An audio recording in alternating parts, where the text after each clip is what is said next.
Hello, welcome to the channel that aims to bring some light to games left in the dark. This is From the Void.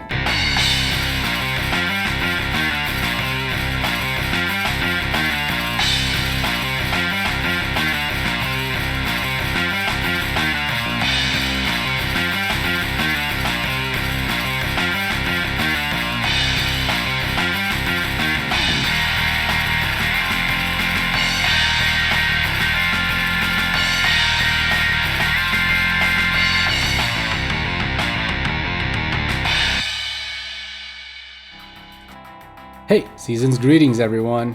Back with part 2 of the 21 best indie games of 2021. If you haven't seen the first part yet, check it out in the pop-up that should be popping up right about now or with the link in the description, cause there are several excellent games there as well. Before we get to the list, let me just get into some technical aspects here real quick. First of all, and this is something that I should have said in the previous video, the release date cutoff for games on this list was December 10th, 2021. Games released after that will be featured in next year's list. That is, if I can survive as a content creator until then. If you like my content, please help me out by subscribing, and thank you very much if you decide to do this or have already done so. It's absolutely paramount in having my videos accepted by the algorithm as worthy of being suggested to more people outside of my already established audience, and I need that to make this channel sustainable. Alright, second thing is that the definition of indie here is not only of games that have no ties with any publishers. It's more about non-AAA games with somewhat smaller teams behind them and not tied to any big publishers like Sony, Microsoft, Nintendo, EA, and so on. Also, there's one game that I did not include on the list that many others would see fit, that's Psychonauts 2. This one started development as an indie game by this definition, but later the studio was acquired by Microsoft, so when it released it wasn't indie anymore. But this is absolutely a gray area, so if you think it should have been included, just put it in third place and move everything up one. So shout out to Psychonauts 2, fantastic game. I tried my best here in searching for the 21 most noteworthy indie games released this year, but I am sure that I will have missed out on a number of them. So if your favorite indie game is not here, I invite you to share on the description, and please don't be offended that I didn't include it. It's really an impossible task to know all the indie games that are released. So alright, let's get to the top 10 best indies of 2021. Get ready, here we go.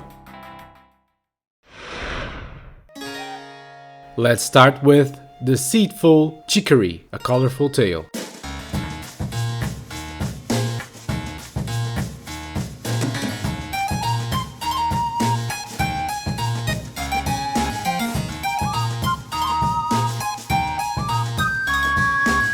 Initially, when I first started playing this game, and I bet this is true for most people, I was thinking things like, what is the big deal? This is not even that fun to begin with. And seriously, does this game really expect me to color in this entire world? No way, forget it. And then, 30 minutes later, yeah, and here's the thing, it's really not easy to explain how it manages to do this, how it evolved and won me over like it did. It's like it put a spell on me when I wasn't looking. It's difficult to explain because it's a perennial quality this game has. It isn't so much a specific thing or two. Everything here is handled with finesse, from the light humor to the darker vibes the story passes through, from the characters' interactions to the steady pacing this game evolves in, from the basic gameplay aspects to how masterfully well they're implemented one by one. All those things are handled with subtlety and refinement without ever trying to be a show-off about it. Before I knew I even liked the game, I already couldn't wait to get back to it. Chicory is a top-down adventure game where you control the janitor of the Wielder Palace, inhabited by the titular wielder of the magic paintbrush, Chicory, who is nowhere to be found and left the brush unattended, while the entire world went devoid of color suddenly. So it's janitor to the rescue as he picks up the brush and you guide him to discover what happened and what to do about it. Initially, both you and the janitor, whom you name as your favorite food, so pasta, you and pasta have no idea what the f you're even doing. In the beginning, things start looking like this. And you don't even care, cause you don't feel responsible for anything, you're just janitor with paintbrush going along. But the game does a terrific job of both teaching you how to use it as well as making you care about it. So very soon, the act of coloring this world, however dull and mundane it felt prior, becomes enjoyable, easier, faster and just a joy to do. And then the entire world of Chicory starts feeling yours. Actually doing the coloring is optional, but you will either put this game down before getting enamored with it, or you will end up coloring much more than you ever thought even possible. The other main gameplay aspects revolve around exploration and puzzle solving, with the aid of the brush, which causes many different effects when used in several different objects in the world, in order to create or clear the way ahead. Chicory does not focus on combat, but there are boss fights, amazingly, where you'll have to keep moving with pasta while you control the brush with the other thumbstick. Overall, the regular gameplay provides simple but effective fun as you explore this captivating world of Chicory and meet the inhabitants who will always be judging you and your competence as a wielder, which is a sort of a meta-narrative for how artists are seen by society in real life. This is a very relatable and empathetic aspect of the game, especially if you actually do create things as your line of work. But even if you don't, busting your ass doing some priceless works of art, such as this, or even this, to have a jerk spit on it and call you trash is a powerful thing. The narrative in Chicory goes to deep and unexpected places. I loved my time with this game and would not trade it for anything. And I can recommend this for anyone too, because the gameplay and story have universal appeal here. Plus the composer is Lena Raine, who also made the soundtrack for Celeste, and I dare say this one is her best work yet. I mean, listen to this.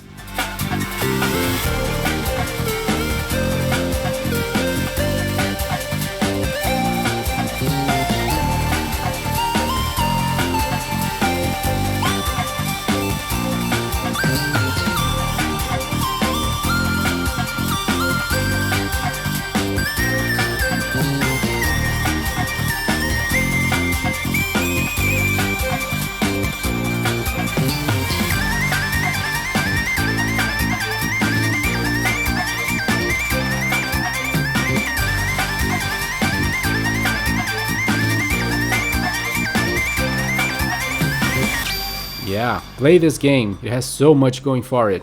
Chicory is available on PlayStation 4, 5, Steam, Epic, Humble Store, but if you can get the Switch version, I would really recommend that, because it allows you to use the touch functionality, which works really well, and this can be a great option. But in any case, do play Chicory.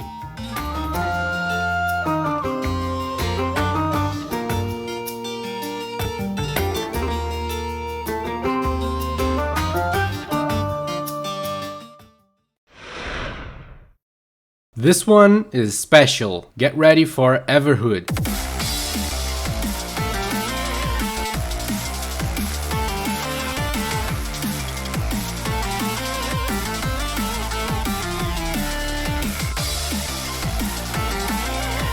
Everhood is a fantastic action game. I bet many will call this a rhythm game, but it's not really. It's actually the opposite of a rhythm game. In, say, Guitar Hero, you have to press the right button at the right time as the notes come in. In Everhood, you have to avoid the notes that come in. Having a good sense of rhythm will not help, I don't think. You just need to use your reflexes.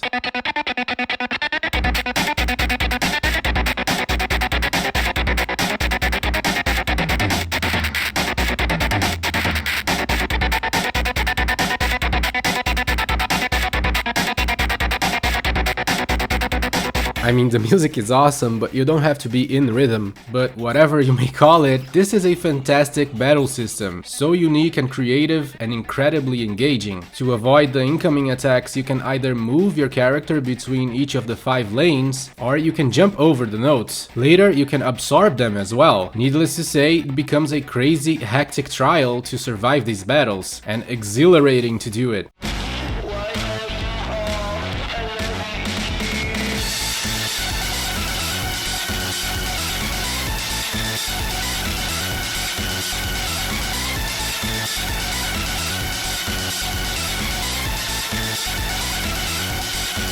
This game takes heavy inspiration on Undertale, even though Everhood is not an RPG. You don't have equipment or levels or anything. It's just about exploring this very weird-ass world and battling its weird-ass inhabitants. Where it's similar to Undertale is in the entire presentation. The dark environments, the weird creatures, the dialogues, the sound effects, and even the letter font for the text boxes are very similar, if not exactly the same. I even had to double check if the same people worked on both Undertale and Everhood. Another similarity would be the meta-narrative present in both titles. There is a whole overarching plot that makes the game much more interesting in the story aspect. This game is fantastic, a must-play for anyone in my opinion, because of how great the battle system is. It's available on Switch, Steam, Epic, Humble Store, and GOG.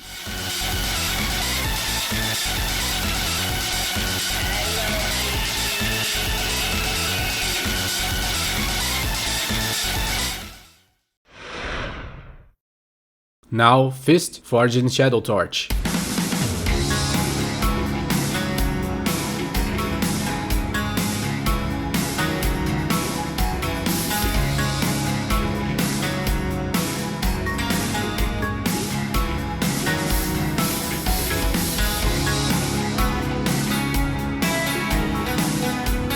F.I.S.T. brings an impressive, realistic look for both the environments as well as the characters, who are themselves not realistic at all, being anthropomorphized animals of all sorts. This mix of hard-cold steel and furry creatures with rough personalities and interesting backstories is quite interesting, and what's even better is that the game has loads of substance beneath its eye-catching shell. This is a straight-up Metroidvania, big map with loads of secrets to find, many block paths for which you'll need to find the correct ability to unlock, and a whole bunch of actions to use the main character Ray's several different abilities and mechanical limbs. Those are quite interesting as an additional gimmick, as they really change the way you control Ray. The drill in particular feels awesome to use, as it conjures gusts of wind, which is unexpected for a weapon like this. The gameplay structure here is nothing new, including the skill tree that allows for some personalization, but it does all expected features incredibly well. This is a solid game through and through, for all aspects and for its entire duration, including the story and cast of characters, which is something I had my doubts about before playing this game. If you like Metroidvanias, you can't go wrong with Forged in Shadow Torch. It's available on PlayStation 4, 5, Steam, and Epic.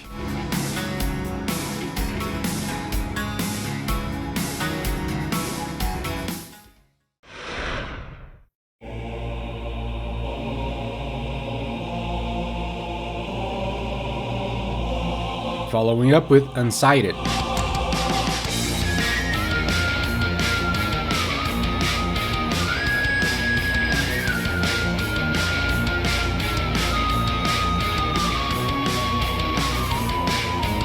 This is an isometric style action adventure with a lot to offer. I'm not just saying that, this game has so much going on for it, it's impressive. The story here is rather interesting. You control Alma, who is an automaton, basically a robot given sentience just like a human. Actually, the enemies here are the humans. They succeeded in capturing a huge crystal that is the source of the life for the automatons. Without it, as soon as the anima essence inside each robot fades, they will become mindless machines. This has already happened with several, which are called Unsighted. Now, each robot has a set amount of anima inside of them, including the main character. So in the beginning, she has over 300 hours left. That seems like a lot, but a minute takes only about 2 seconds in this game. And furthermore, every time you die, you lose 1 hour. And so does every other robot in Gear Town, the hub area. And many of them already had way less time than you in the beginning, so they are really endangered of becoming Unsighted. Thing is, you can find some anima sources hidden throughout the game, and you'll have to choose to hold them for yourself or to help NPCs who are close to unsightedness. This is a pretty cool mechanism in this game. It puts you on the edge of your seat at all times. Dying and losing precious hours is painful. It's stressful but really engaging. You can turn off this feature if you want, but this is the intended way they envisioned for this game. I respect it, very bold feature. So you go around trying to find 5 keys to unlock the huge crystal and save your race, while at the same time managing the many timers. powers. To do so, you have several different types of equipments, different weapons,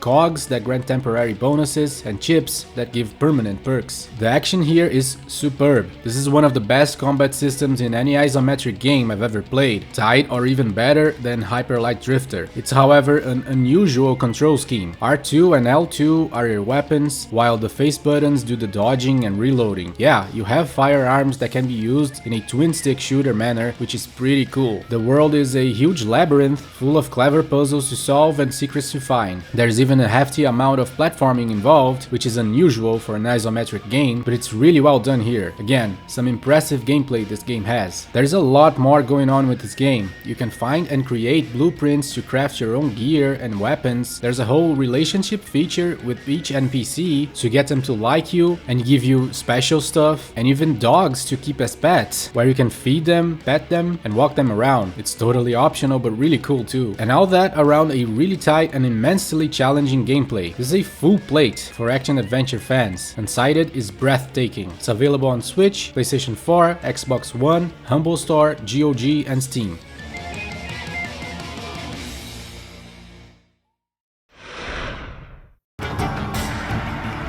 Next is one that I hardly ever see people talking about, and it's one of the best games I've played this year, not only among indies. This is Boomerang X.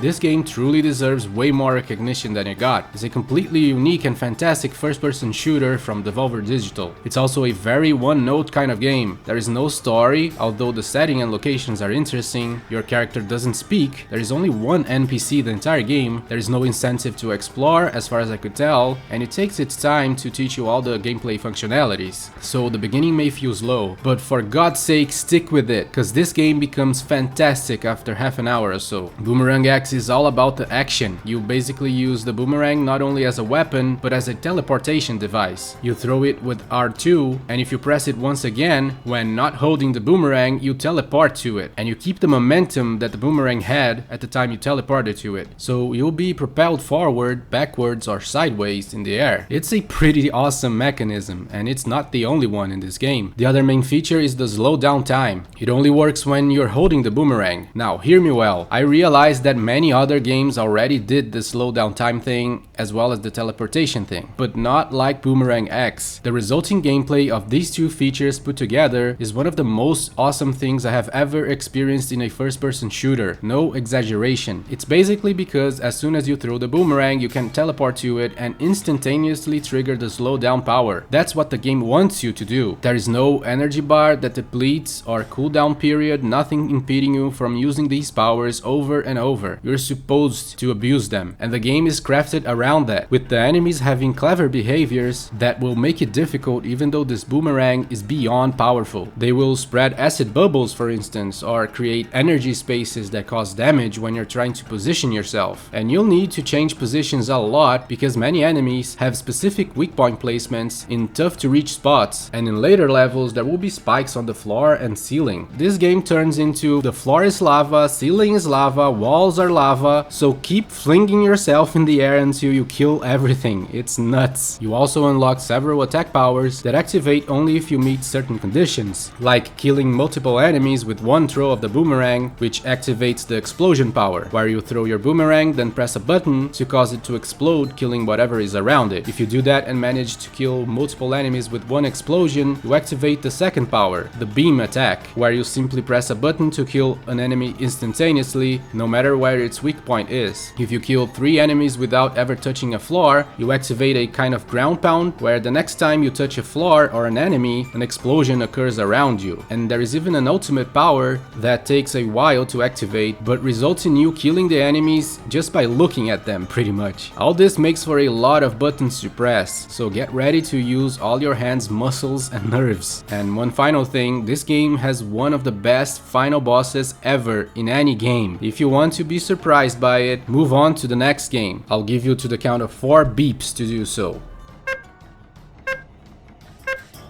Ready?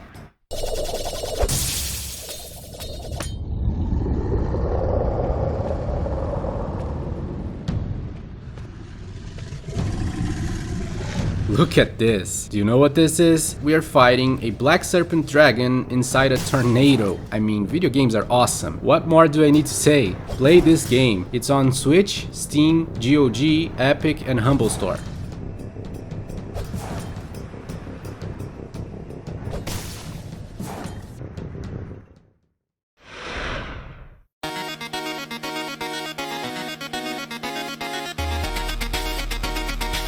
Next up, Cyber Shadow.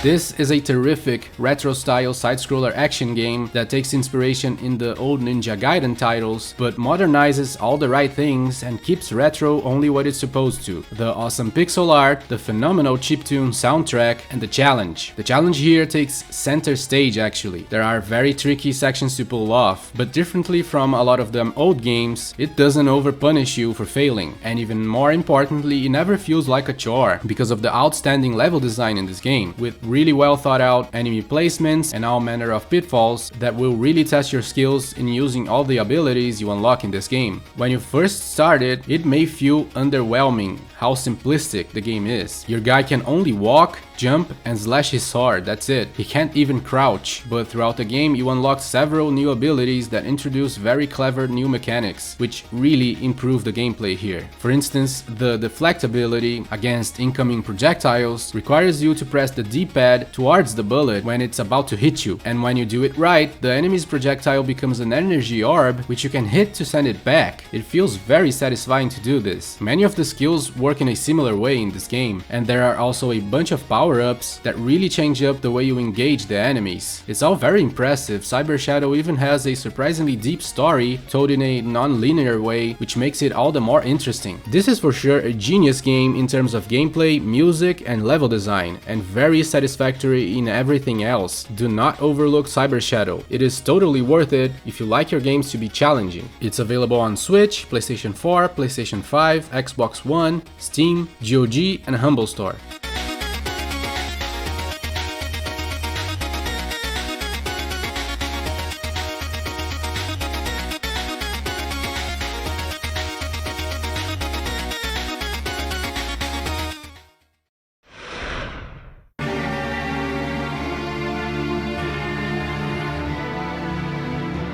And now, Record of Lodoss War, Deedlit in Wonder Labyrinth.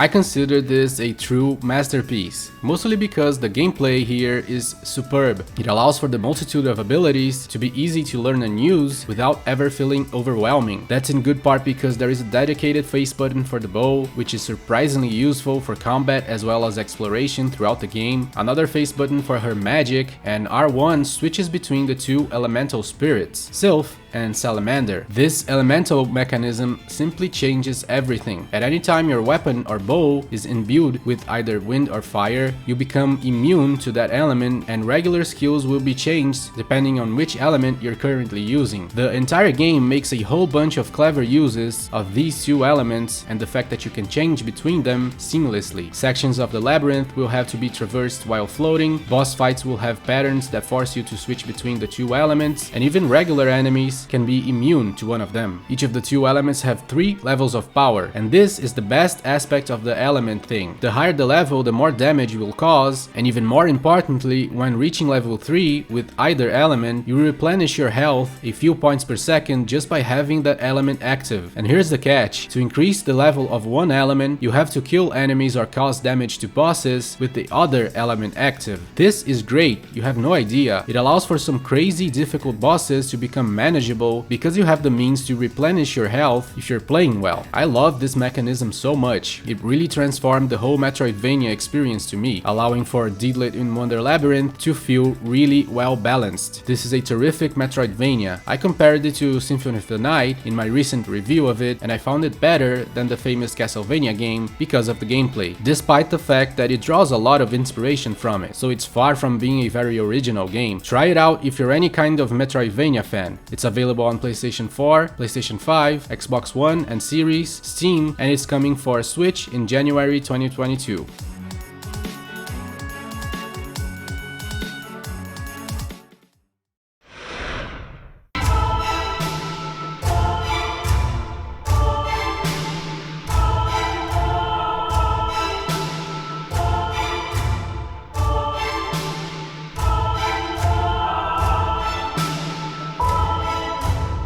Following up with Ender Lilies, Quietus of the Nights.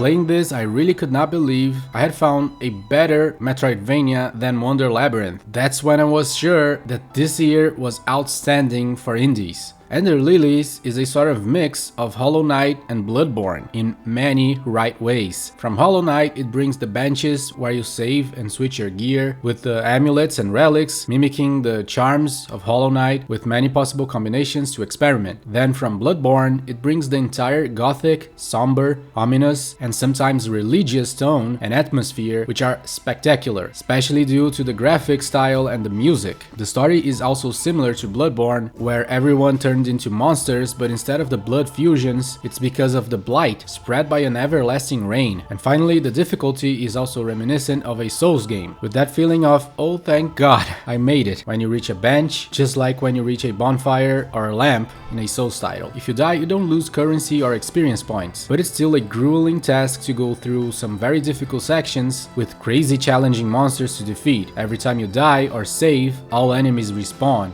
Lily is a white priestess capable of using the spirits of the deceased as short attack summons, so she doesn't do the attacks herself, which is important because many times the spirits extend way beyond her character hitbox, but only she can take damage. This creates an interesting dynamic to the combat, especially because you can basically equip 6 different spirits at once, and each one provides completely different playstyles, and you'll also be using them to clear paths in your exploration, which is another strong aspect in Ender Lilies. It's such a vast and sprawling map to get lost in, it's just wonderful. This is a spectacular Metroidvania, with everything you could possibly want as a fan of the genre, wrapped around a gothic tone and graphics, which could be hit or miss. Ender Lilies is available on the PlayStation 4, Switch, Xbox One, Xbox Series, and Steam.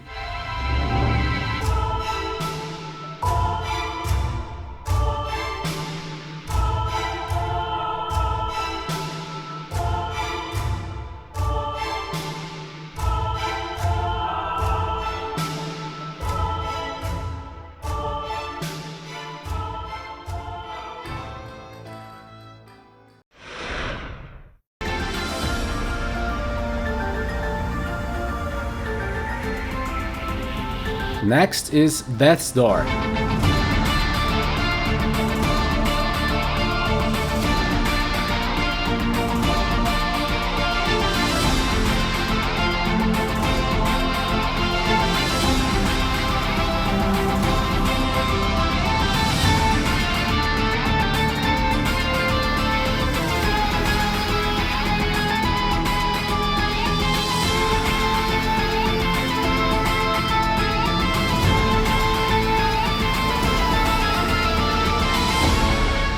This is arguably the most recognizable game on the entire list. It achieved a high level of notoriety, and deservedly so. This game hits all notes with elegance and precision. Precision is probably the best word to describe it, as the combat here is on point. Simple but tight as a drum. To be more specific, I believe that the battle system achieves such levels of excellence because it creates a perfect balance between short and long-range combat. You see these 4 white squares below the green health bar? Each time you use one of your secondary skills, such as the bow or magic spells, you spend one of those. To replenish them, you need to use your melee attacks against enemies or projectiles or destructible objects. Death's Door is of course not the first game to do this, but this is the main reason why the combat feels like a dance, exhilarating and hypnotizing, especially in boss fights, which, sticking with the developer's pedigree, having made Titan Souls before this, are the absolute highlight of Death's Door. You are likely to never forget several of them. And beyond the fantastic combat with several unlockable skills and weapons, the world and music in Death's Door are haunting, desolate and beautiful. The hub area where your fellow Reapers treat this as a desk job goes for a black and white aesthetic that makes the place feel like a world beyond time and space. It's impressive. Plus everything has a smooth quality and texture, but without feeling plasticky, thanks to a superb art direction. It's a joy to explore all regions, and there are plenty of reasons to do so, as the secrets here are very worthwhile. Death's Door is a fantastic game, absolutely a must play, and there are no excuses, because it's available everywhere. PlayStation 4, PlayStation 5, Xbox One and Series, Switch, Steam, Epic, GOG, and Humble Store.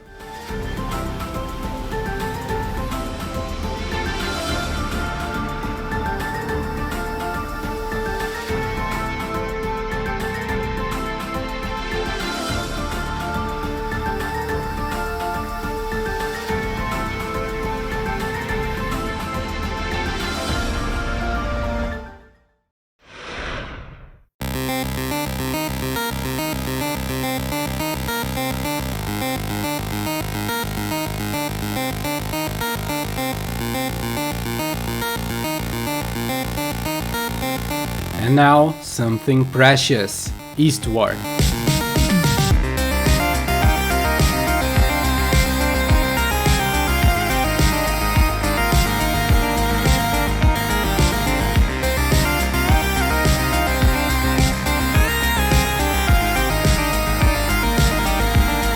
This is a delight. It's one of those we don't even deserve this kind of games. Not only because it's one of the most gorgeous pixel arts ever, but the animations for everything in this game are painstakingly detailed. I'm not even kidding, I mean, look at this. There isn't a single idle character in this scene, see? There is this elderly guy yawning, scratching his butt and picking his nose. I mean, they could have just done one of these 3 animations and it would have been great already, but no. The 2 kids here, one scratches his head while the other screams, and it's the entire game like this. This guy here has holes in his shirt, so he passes his hand through one of them. I mean, talk about a complex animation. This other kid is eating some chips from a bag and he puts it away inside his shirt before turning and going away. This guy swimming will pop out of the water and then dive back down. There are multiple animations for the main character cooking, depending on whether he's doing it on a frying pan or a cauldron or whatever. I mean, holy shit.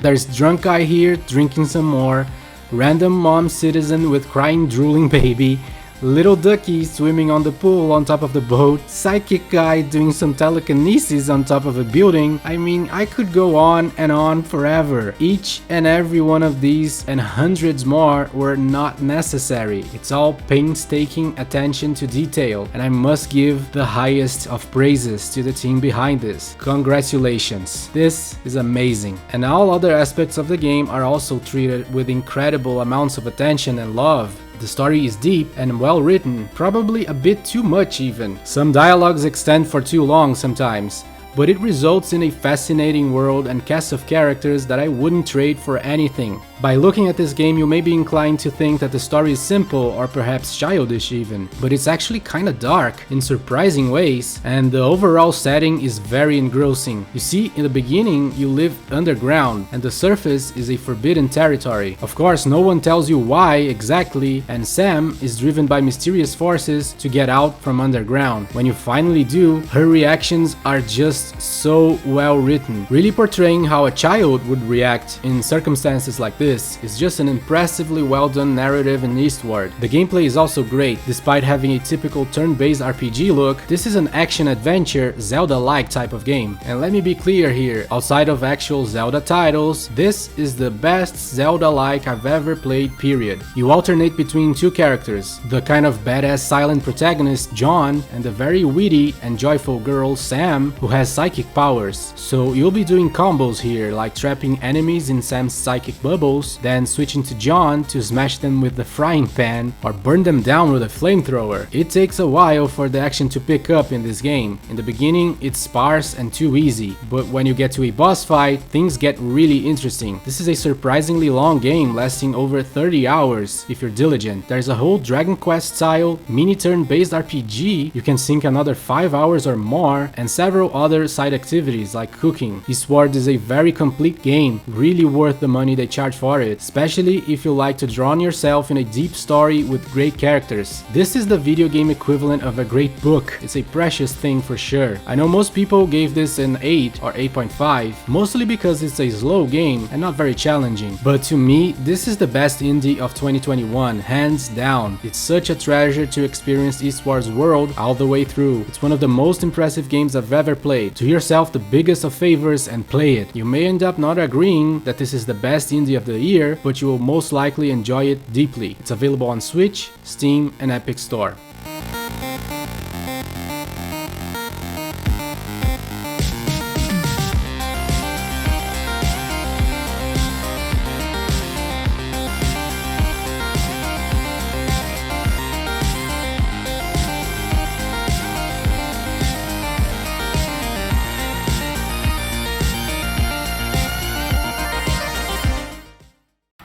And that's it for the 21 best indies of 2021. Again, if you haven't seen part 1, check it out in the description. I hope you found a few games that interested you here. I certainly love each one of these 21 amazing games. I thank any of you who have now decided to subscribe or already did before, as I am serious about being a content creator and I'm aiming to make this channel profitable somehow. Thank you so much for watching, leaving a like, a comment, and supporting the channel. And Happy New Year everyone, I'll see you in 2022.